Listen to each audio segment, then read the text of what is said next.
मध्य प्रदेश के पूर्व परिवहन आरक्षक सौरभ शर्मा के ठिकानों पर छापेमारी के बाद परिवहन विभाग में व्याप्त भ्रष्टाचार का भंडाफोड़ हुआ। सौरभ शर्मा की एक डायरी से ये पता चला है कि कैसे राज्य के विभिन्न चेक पोस्टों से करोड़ों रुपए की अवैध वसूली की जाती थी। सौरभ शर्मा की एक डायरी से इस बात के पुख्ता सबूत मिले हैं।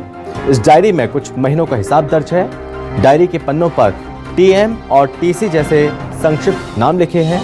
सबसे ज्यादा वसूली सेंधवा चेक पोस्ट से हुआ करती थी। धन कुबेर सौरभ शर्मा की डायरी ने कई राज उगले। चेक पोस्ट से लेकर आरटीओ के लेन देन का पूरा हिसाब इस डायरी में। सौरभ शर्मा डायरी में काली कमाई का पूरा हिसाब रखा करता था।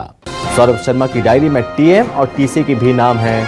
51 आरटीओ कार्यालयों से 136 करोड़ रुपए आया करते थे। Sendhwa check post Indore RTO से सबसे ज्यादा कमाई का जिक्र है इस डायरी में। हर महीने 19 चेक पोस्ट से 161 करोड़ रुपए आते थे। अफसर, नेता, रसूखदारों को काली कमाई का हिस्सा देने का जिक्र डायरी में। डायरी में बकाया राशि से लेकर लिखा है पूरा लेखा जोखा। सौरभ शर्मा फिलहाल फरार है। सौरभ शर्मा पर आरोप है कि वो परिवहन चेक पोस्टों के जरिए अवैध वसूली का संचालन करता था। आईटी की कार्रवाई में करोड़ों रुपए कैश और गोल्ड बरामद हुआ था।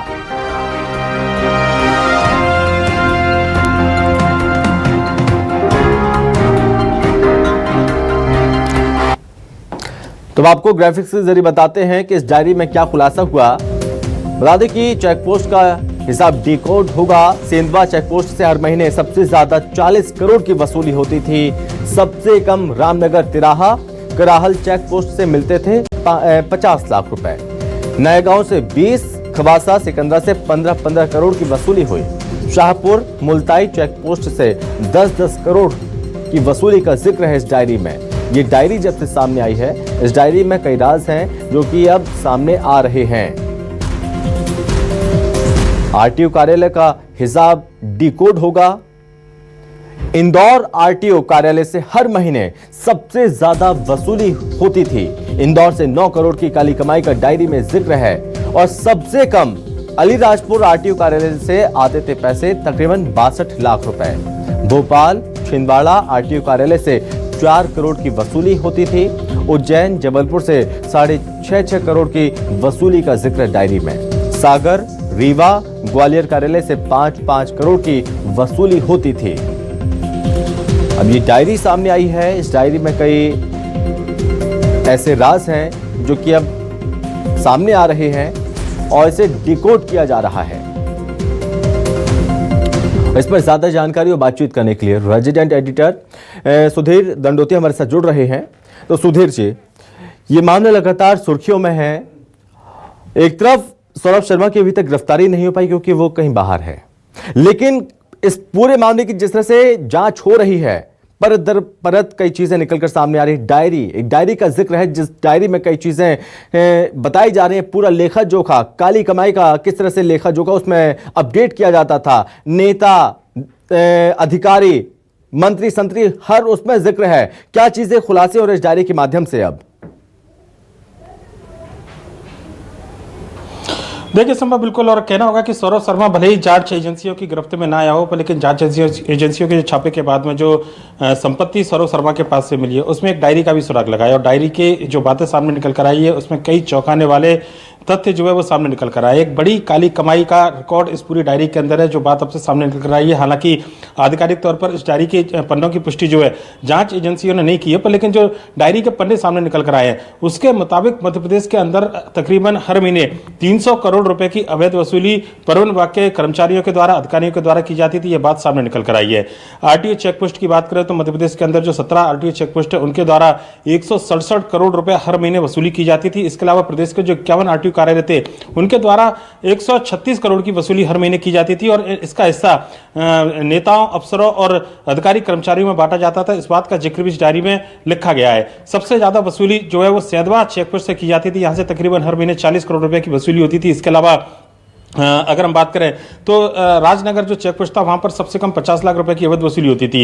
इसके अलावा दो बड़े चेक पोस्ट हैं जिसमें मुल्तई, खवासा, नयागांव, इन चेक पोस्टों से तकरीबन 10 से 15 करोड़ रुपए हर महीने वसूले जाते थे। साथ ही साथ आरटीओ कार्यालय की अगर बात करें तो सबसे ज्यादा वसूली इंदौर के कार्यालय से की जाती थी। यहाँ पर 9 करोड़ के हर महीने का लेन देन का हिसाब इस डायरी के जरिए जो जानकारी सामने निकल कर आई है उसमें मिला है।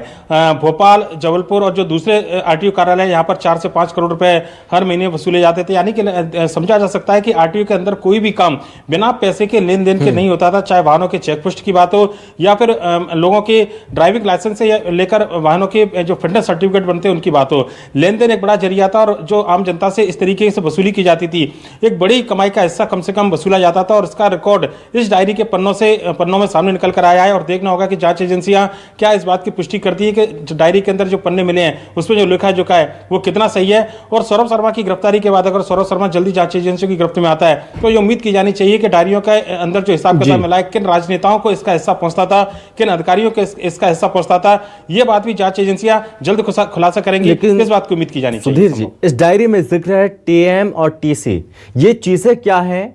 इसका अगर डिकोड करने की कोशिश करें तो क्या चीजें सामने आ रही हैं? क्या लगता है, क्या अंदेशा जताया जा रहा है? देखिए, बिल्कुल अगर बात करें तो जो कोडवर्ड भाषा का इस्तेमाल किया गया है, जो परिवहन विभाग के जो जानकार लोग हैं उनसे भी हमने इस पूरे डायरी के पन्नों को डिकोड कराने की कोशिश की। टीएम का मतलब ट्रांसपोर्ट मिनिस्टर से था, यानी कि परिवहन जो मंत्री थे तत्कालीन मध्य प्रदेश के अंदर जो परिवहन मंत्री रहे होंगे। हाँ। ये व्यवस्था लंबे समय से चली आ रही है मध्य प्रदेश के अंदर। देखा जा रहा है तकरीबन 35-40 साल से मध्य प्रदेश के अंदर इस तरीके की अवैध वसूली परिवहन विभाग के द्वारा की जाती थी, जो बातें सामने निकल कर आई है। सौरभ शर्मा के कार्यकाल की बात करें तो पिछले 10-11 साल का इसका कार्यकाल था। 2016 में सौरभ शर्मा की नियुक्ति हुई थी और कहना होगा कि 23 में सौरभ शर्मा ने नौकरी को छोड़ दिया था। यानी कि पिछले 11 साल के कार्यकाल के दौरान ही सौरभ शर्मा के डायरियों का ये पूरा रिकॉर्ड का आधार है। टीएम का मतलब ट्रांसपोर्ट मिनिस्टर था, टीसी का मतलब ट्रांसपोर्ट कमिश्नर यानी कि परिवहन आयुक्त। जो भी परिवहन आयुक्त मध्य प्रदेश के अंदर रहे हैं वो भी कहीं ना कहीं इस पूरे जांच के दायरे में आते हैं और यही वजह है कि डायरी के अंदर उन नामों का जिक्र किया गया है। हालांकि खुले तौर पर डायरी के पन्ने अब तक सामने निकल कर नहीं आए। जो पन्ने निकल कर आए उसमें अवैध वसूली की बात और केवल कमाई का रिकॉर्ड रखा गया है। जो नाम है, अगर वो नाम भी सामने निकल कर आएंगे तो निश्चित तौर पर कहीं ना कहीं मध्य प्रदेश के अंदर इस अवैध कमाई का हिस्सा खाने वाले जो अधिकारी या कर्मचारी या फिर जो पूर्व नेता रहे या नेता रहे हैं उनके नाम भी सामने निकल कर आएंगे और जनता के सामने चीजें स्पष्ट हो पाएंगी। सौरभ शर्मा अभी तक गिरफ्त से बाहर और ये माना जा रहा है कि सौरभ शर्मा जब जांच एजेंसियों के गिरफ्त में आएगा उसके बाद में हो सकता है कि कई और बड़े खुलासे इस पूरे मामले में सामने निकल कर आए। लेकिन इस डायरी के सामने आने के बाद किस तरह की अब जांच आगे बढ़ेगी, क्या लगता है? और ये डायरी कब बरामद हुई है? इसमें केवल लेखा जोखा ही है, कुछ और भी चीजें अंकित हैं इस डायरी में जिसको लेकर ये पता चल सकता है और आसानी हो सकती है जांच टीम को? देखिए, जो भी सामान है डायरी है वो जांच एजेंसियों के पास में जब्त है। ये जांच एजेंसियां, इसमें 2 जांच एजेंसियां काम कर रही हैं। अगर हम बात करें तो इसमें मध्य प्रदेश लोकायुक्त के अलावा इनकम टैक्स और ईडी की भी एंट्री हुई है। लिहाजा 3 जांच एजेंसियों के जरिए ये पूरे मामले को खुलासा होने की उम्मीद जताई जा रही है। डायरियों के जो पन्ने निकल कर आए हैं उसमें आरटीओ कार्यालय और आरटीओ चेक पोस्ट, ये 2 बड़े जो कमाई का एक जरिया हुआ करते थे, उनके हिसाब का लेन देन इस पूरी डायरी के अंदर देखने को मिला है। नेताओं के नाम भी डायरी के अंदर है, उन अधिकारियों के नाम भी डायरियों के अंदर है जो इस पूरे अवैध कमाई का हिस्सा जन तक पहुंचता था। हालांकि उनके नाम सामने निकलकर नहीं आए, पर लेकिन ये माना जा रहा है कि जांच एजेंसियां जब अपनी जांच पूरी करेंगी तो निश्चित तौर पर जो भ्रष्ट अधिकारी हैं इस पूरे मामले को लेकर या फिर जो नौकरशाह हैं या कहना चाहिए कि जो राजनेता हैं उन पर भी शिकंजा कसेगा आने वाले समय में। इस बात का भरोसा जांच एजेंसियां दे रही हैं, पर लेकिन यह कहा जा रहा है कि जांच अभी चल रही है। लिहाजा जब तक जांच पूरी नहीं होती है तब तक देखना होगा कि इस पूरे मामले पर और क्या नए खुलासे सामने निकल कर आते हैं। संभव। ठीक है सुधीर जी, बहुत धन्यवाद आपका तमाम जानकारी के लिए। तो इस डायरी में ऐसे कई राज हैं जो कि अब धीरे धीरे सामने आ रहे हैं। हालांकि टीएम और टीसी इन 2 शब्दों को डिकोड करने की कोशिश की गई है, तो ऐसी कई चीज़ें निकल कर सामने आ रही हैं कि ये पैसा कहाँ जाया करता था, किसे पहुँचाया जा रहा था।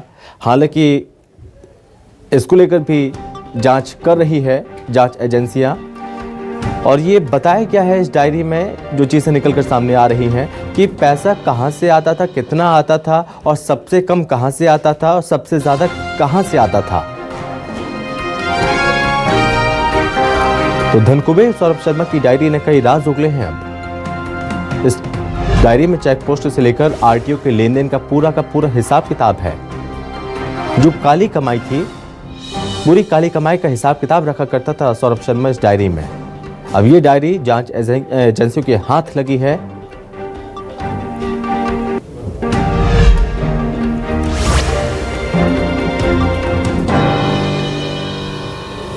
इन 51 आरटीओ कार्यालयों से पैसा आया करता था, कई चेक पोस्टों से पैसा आया करता था और सबसे कम अलीराजपुर से पैसा आया करता था 62 लाख रुपए और सबसे ज्यादा पैसा आया करता था इंदौर से।